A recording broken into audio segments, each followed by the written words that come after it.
मेरे प्यारे दोस्तों, आप सबों को मेरा दोनों हाथों से प्रेम पूर्वक नमस्कार।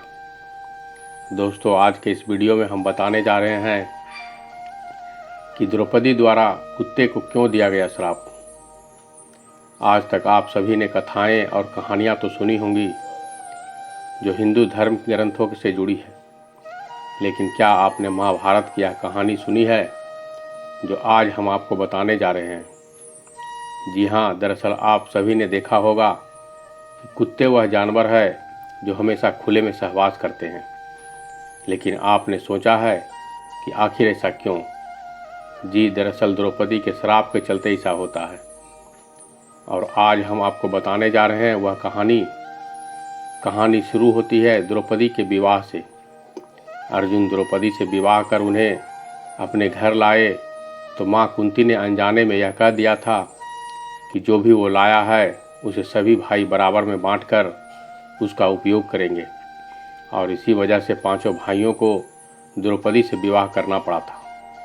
कहा जाता है द्रौपदी ने भगवान शिव की पूजा करके उनसे वरदान मांगा था कि उन्हें बल, बुद्धि, कौशल, शौर्य और नैतिकता में परिपूर्ण वर प्राप्त हो। हालांकि द्वापर युग में ऐसा संभव नहीं हो सका। हर व्यक्ति में कुछ न कुछ कमी होती थी और इसी वजह से द्रौपदी को ये सारे गुण उनके अलग अलग पतियों से मिले और इसी कारण उन्हें 5 पांडवों से शादी करनी पड़ी थी। कहा जाता है कि जब अर्जुन द्रौपदी की शादी करके घर लाए तो माँ के वचन को मान रखने के लिए पांडवों को द्रौपदी से शादी करनी पड़ी, और इसके बाद पांडवों में यह निर्णय लिया गया कि प्रत्येक वर्ष किसी एक ही पांडव के साथ अपना समय व्यतीत करेंगी, और जो कोई भी इस निर्णय का दुरुपयोग करेगा उसे 1 वर्ष तक वनवास जाना होगा। ऐसे में जब भी द्रौपदी किसी पांडव के साथ अकेले में समय व्यतीत कर रही होती है तो दूसरे पांडव को उस कक्ष में जाना वर्जित होता था। वही इसी दौरान एक ऐसी घटना घटित हो गई जिसकी वजह से कुत्ते को यह श्राप मिला कि सहवास करते समय उनको पूरी दुनिया देखेगी। जी हाँ, दरअसल पांडवों ने नियम बनाया था कि जब भी कोई एक पांडव द्रौपदी के कक्ष में जाया करता था तो वह अपनी पादुकाएं द्वार पर उतार दिया करता था ताकि उनके भाई पादुका देखकर कक्ष में प्रवेश ना करें।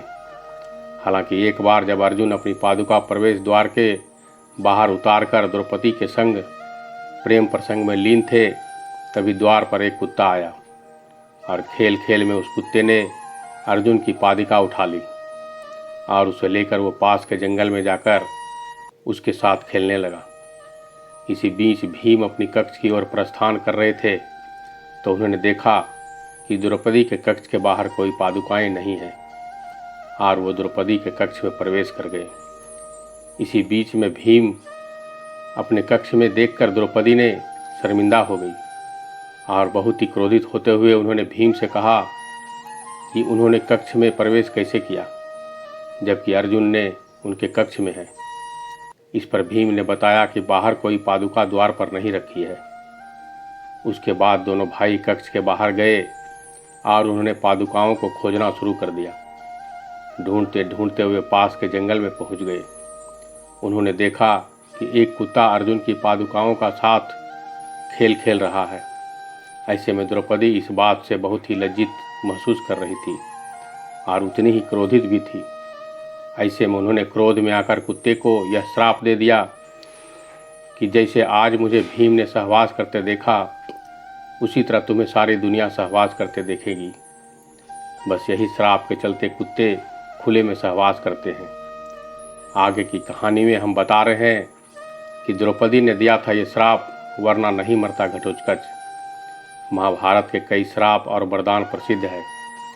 जैसे अम्बा ने दिया था भीष्म को श्राप, पांडु को दिया था यश, एक ऋषि ने श्राप कर्ण को परशुराम जी ने दिया था, अर्जुन को उर्वशी ने, श्री कृष्ण को गांधारी ने, अश्वत्थामा को श्री कृष्ण ने, दुर्योधन को महर्षि मैत्रेय ने, राजा परीक्षित को शकीक ऋषि के पुत्र श्रृंगी ने दिया था श्राप। उसी प्रकार द्रौपदी ने हिडिंबा के पुत्र घटोत्कच को एक श्राप दिया था।